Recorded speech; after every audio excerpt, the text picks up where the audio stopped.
ঈদের তো মারামারি ছবি মানুষ দেখে, সাকিব খানের একটা ক্রেজ আছে।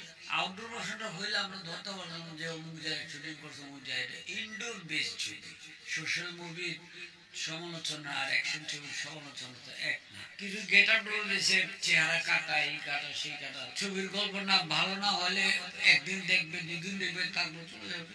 তো ঈদের দিন তো, ঈদের এক দুই দিন তো শাকিব খানের ছবি ভালো হোক মন্দ হোক ভালো যায়। আর যদি ভালো হয় তাহলে ওইটা লাস্টিং করে একটা অ্যাকশন। এই সোশ্যাল ছবি না। তো ওইখানে সাকিব খুব কষ্ট করেছে, ছবিটি দেখে মনে হলো অত্যন্ত কষ্ট করেছে ছবিটা। আর ডাইরেক্টর প্রডিউসারের অ্যারেঞ্জমেন্টও সুন্দর, অনেক বড় বড়। তো এখন তুমি জিজ্ঞেস করলা যে ভারতের শুটিং বেশি হয়েছে না, এটা তো বলা ধরার উপায় নেই। এই জন্য যে আউটডোর পোর্শনটা কম ছবিতে।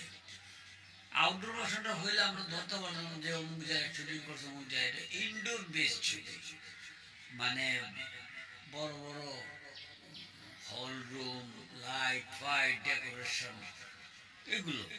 তো এগুলো তো মানে এখন আমাদের দেশে করেছে কিনা, ওখানে করছে তো জানি না।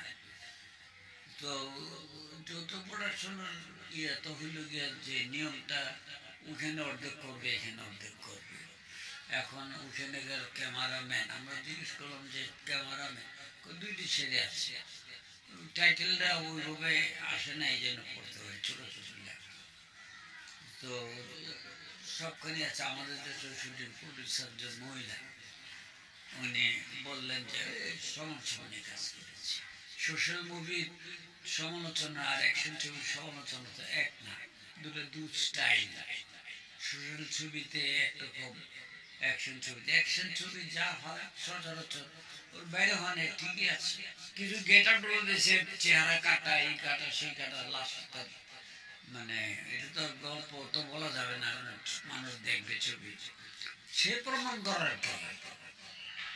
সাকিবের ছবি বলে সাকিব প্রমাণ করবে নাকি? সাকিবের ছবির গল্প না ভালো না হলে একদিন দেখবে, দুদিন দেখবে, তারপর চলে যাবে। অমিতাভ বচ্চন ৮ দিলীপ কুমার থেকে বড় আর্টিস্ট উপমহাদেশ